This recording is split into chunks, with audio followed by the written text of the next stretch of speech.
Hi. One of these days, words will work beautifully. Hey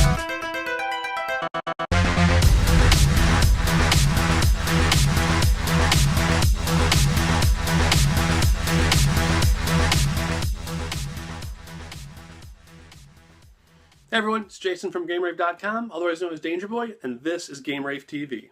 So this week we are back with the letter legacy, and today we are going to discuss L. L. L. Damn it, subtitle.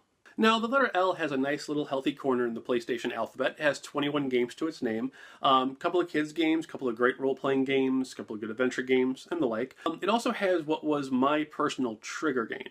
Now, you're probably wondering yourself, what's a trigger game? And that I've actually discussed this on a previous GameRaveTV. And a trigger game is the game that when you buy it, it triggers you to do something. That could be maybe to buy all the games from that series, like say all the Mega Mans, or maybe, buy all the first-person shooters, stuff like that.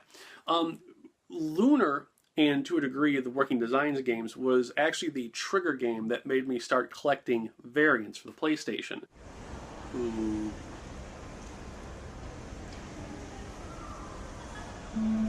Oh my god, what the hell? When I first jumped into this, gig, I was only hoping for one of every game, I'll be done with it. But my buddy Steve... No, seriously, I like Steve. He's my friend. But it was my buddy Steve's fault, and I thank him for it. Alright guys, we're going to skip over the riff-raff, get right to the honorable mentions. Starting up with Lethal Enforcers 1 and 2.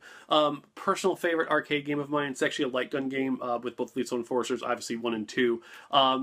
It's hokey by today's standards, but I freaking love that game. I mean, when it first came out for the Sega CD years ago, I actually mail-ordered for the pink gun. I still have it too. I love it. Next up would be the Looney Tunes games, Looney Tune Racing and Sheep Raider. Looney Tunes Racing is basically just your Mario Kart with the Looney Tunes characters, whoopie-doo.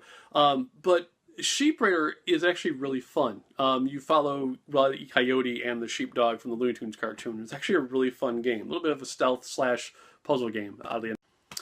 There's also Largo Winch. It's actually based off a TV show from Europe, and it's a little bit Mission Impossible, a little bit Metal Gear here and there. You can usually find it for like $5. Not quite a pile of shame game, but it's different and interesting enough to warrant a playthrough because of how cheap you can find it for. And then, as far as runners-up go, there would be all the role-playing games, just oodles and oodles of role-playing games. You have Lunar 1, you have Lunar 2, Legend of Gaia, which is still gorgeous to this day as far as graphics are concerned, and then you also have Legend of Mana. That brings us to our two finalists for the letter game, and oddly enough, one of them is an RPG, and the other one is technically considered an action RPG. And that is Legacy of Kain Soul Reaver and The Legend of Dragoon. Now, Legacy of Kain Soul Reaver is a sequel to Blood Omen Legacy of Kain, and where you play a fallen hero, Raziel. You basically are dead, and in the world, you are brought back to life and exist on both planes, both in the real world and the spiritual realm. What made the game amazing was just, besides the awesome graphics and very good game control, was the story. It was one of the first games on the PlayStation that truly had amazing voice acting, and just like the actors they have for Raziel and the godlike voice, just it draws you in instantly. Now, you can actually find this game on the PC as well as the Dreamcast for better graphics. So because you can find it in a better location with better versions, that means it's not an L game. The Legend of Dragoon is about a character named Dart. Now, I could go into details and so forth, but here's how the game plays out. The first half of the first disc is every RPG cliche you could ever possibly think of, right down to this person's dad being a legendary hero and this person being an abandoned child and what have you. Where Legend of Dragoon shines is its combat system, and it's basically turn-based, but as you perform attacks, you have to, for more or less, have a quick time event to try and gain extra damage on your attacks, sort of like how Squall's Gunblade in Final Fantasy VIII could fire the bullets.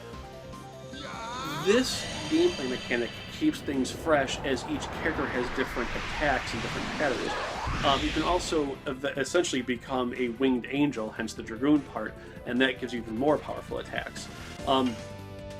As you get through the game, you find really cool characters, etc., etc. Great battles. The game's only real fault, besides the cliches in the early beginning of the game, is that in the 4th disc it suffers this horrible Final Fantasy VII problem where the translation team just ran off the rails or ran out of time. Just contractions aren't used where they should be, or like the same phrases repeated over and over and over again, sometimes like how I speak. But if you look past these quibbles and so forth, The Legend of Dragoon is a phenomenal 4-disc game. A lot of people may take issues with some of the cliches or some of the pacing in battles, but for all the minor nitpicks that you can have at this game, when it comes to what's available on the L, I actually found myself enjoying it more than Lunar 1 and 2, which can be really, really grindy at times. Alright guys, that does it for this week's Letter Legacy. Legend of Dragoon is the game. Like it, don't like it, opinions? Share down below. Let me know. Let's just get this discussion going. We'll see you next week on Pause Mode. Take care, you guys. Have a great one.